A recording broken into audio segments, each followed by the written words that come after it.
Today I'm going to be doing some Mother's Day gift ideas.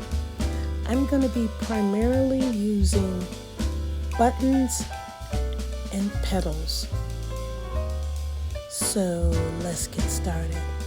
Here I have some petals and a candle from the DollarTree.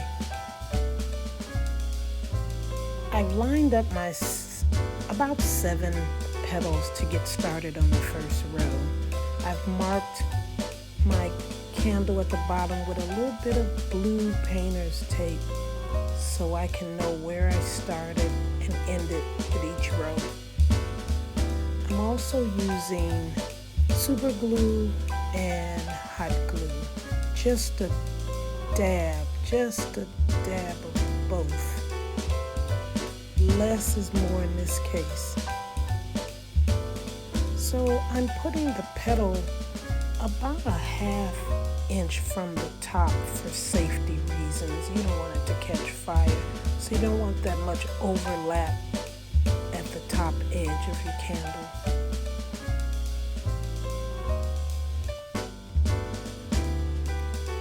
So I'm overlapping each petal. As you can see, they kind of overlap toward the middle.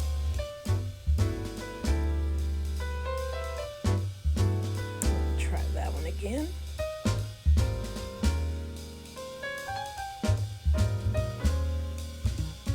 And wear gloves. You don't want to get super glue on your hands. I am wearing this like finger protector, but gloves if you don't have a lot of experience with super glue. It is very hard to get off your hands.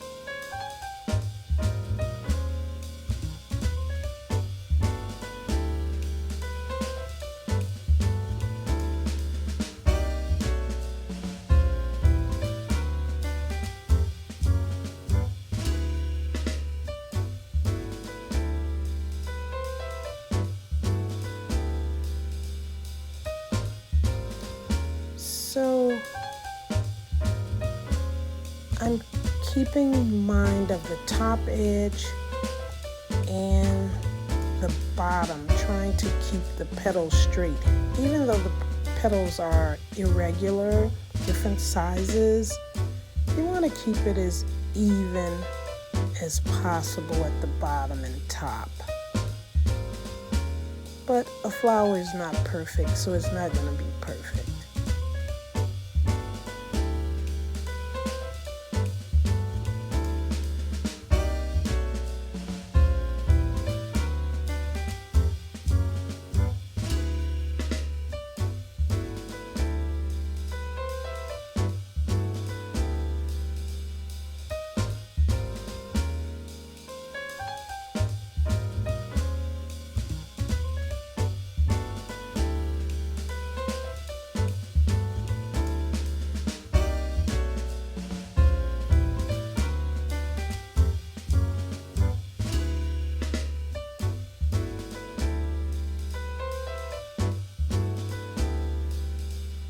So I'm starting the second row, and again I'm using just a little dab of a dot of super glue and a dot of hot glue. And for the second row, I'm starting in between the first row down about 1 inch.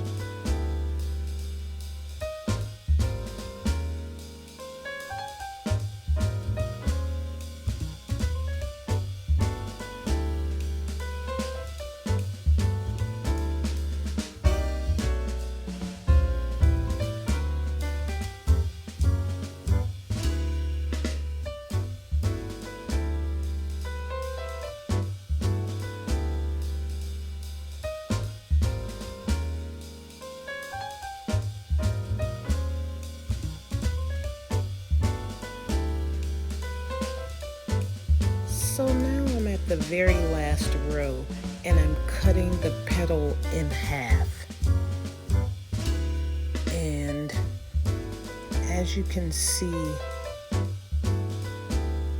I've cut off the bottom part.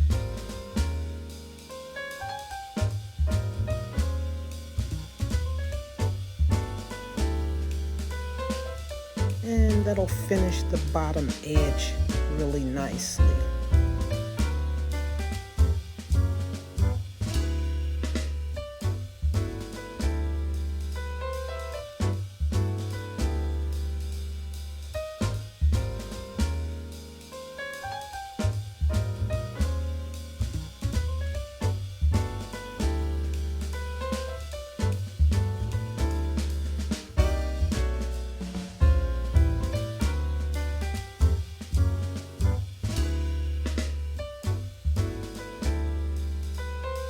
So now I'm putting on some white ribbon at the edge. It's about 1/8 inch ribbon, just to have a finished look at the bottom. The possibilities are endless. You can add bling, whatever you like at the bottom. I'm just doing a simple finish.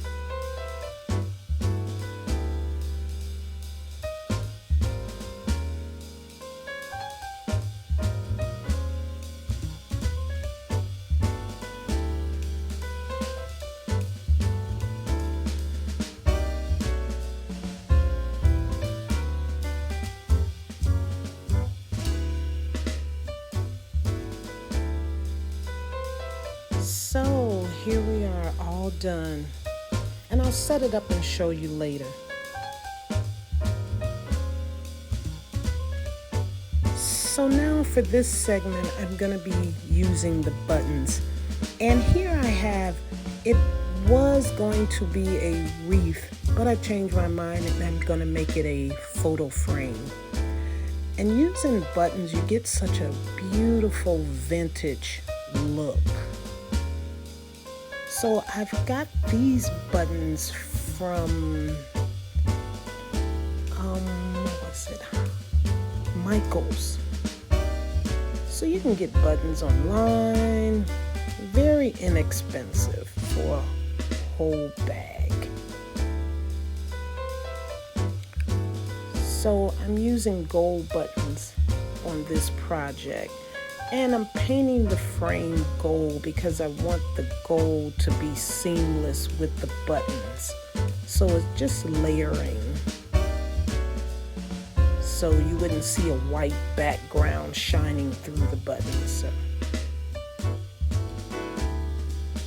So I've separated my buttons. I have some flat buttons and I have some shank buttons.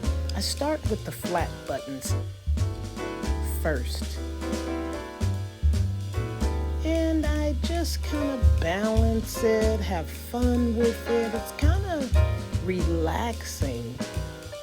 I just work from side to side. There's no right or wrong way to do it, but starting with the flat buttons, and then later on you add, and I start with the larger buttons first, and the small ones you can fill in. Some really beautiful buttons I have.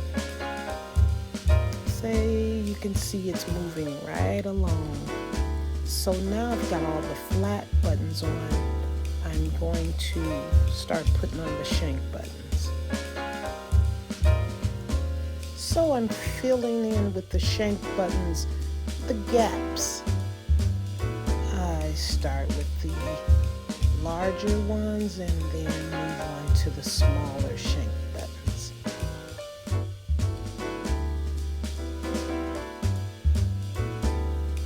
So now this one's just about complete, and I'm going to come back and show you later it all set up.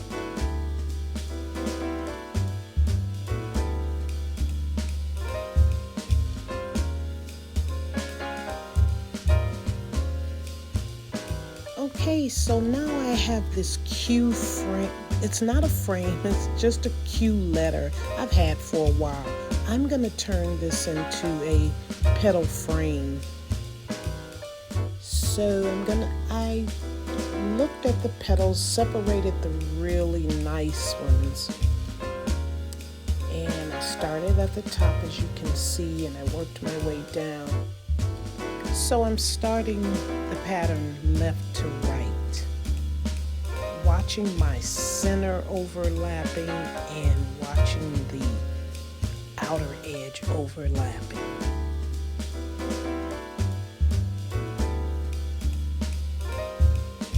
So I'm just using hot glue for this project.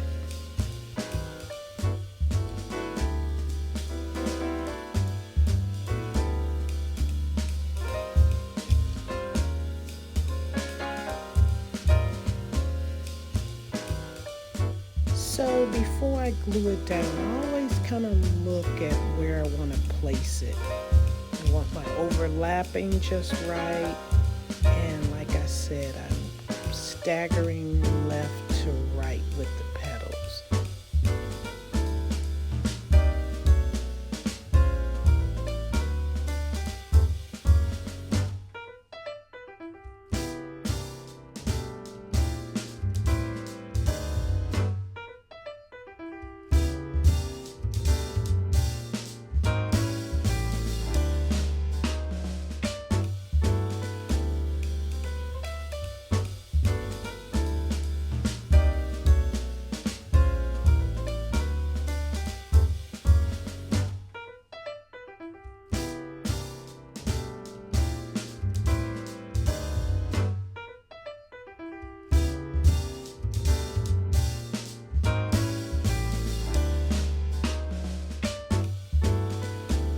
So I've picked the ones with the very nice impressions. Wow, it came out so nice. So to make the backing, I just traced the Q on some cardboard and cut it out and made a little stand. So I've got these trays from the Dollar Tree. The larger one was from the $5 plus section. I also have these scrapbooking papers I've got from Michael's, the rose one I've had for a while.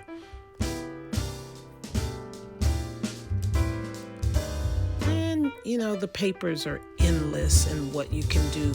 I also got a sheet of the called wallpaper sheets at Dollar Tree for the larger wood tray.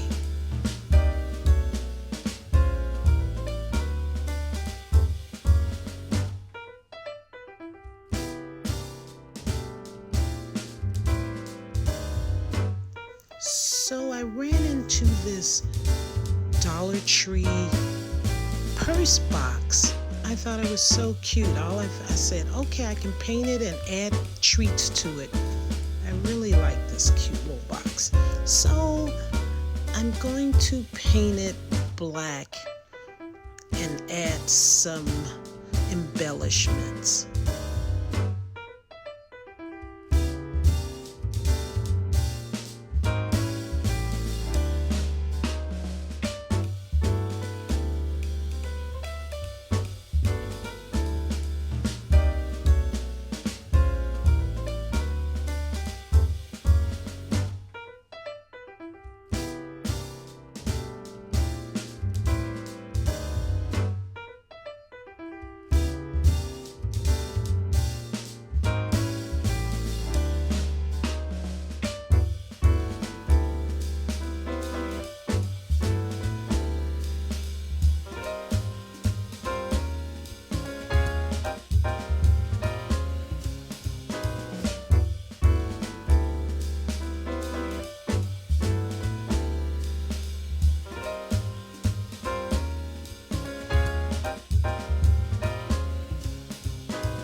So it's all finished, and I added a little handle from some Dollar Tree mesh that I had on hand.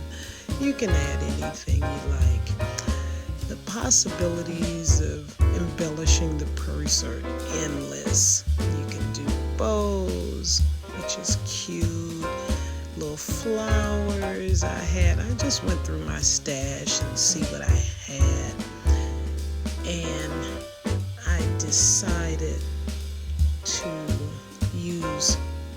just pearls. Pearls are always good for Mother's Day.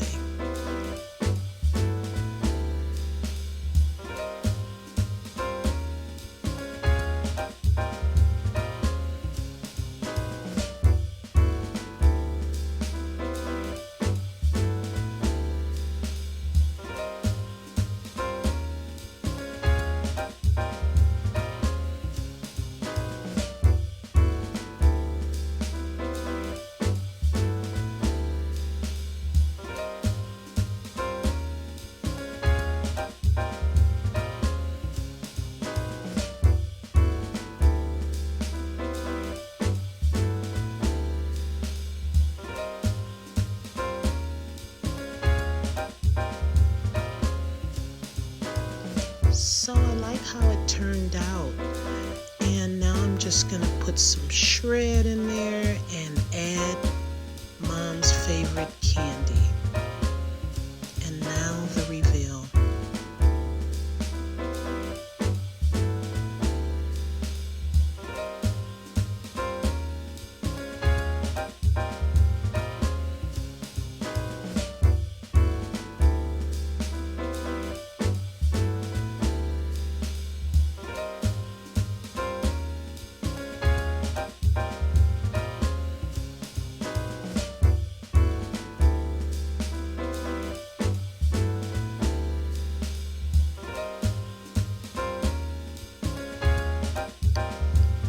Happy Mother's Day, and thanks for watching. Please like, comment, and subscribe.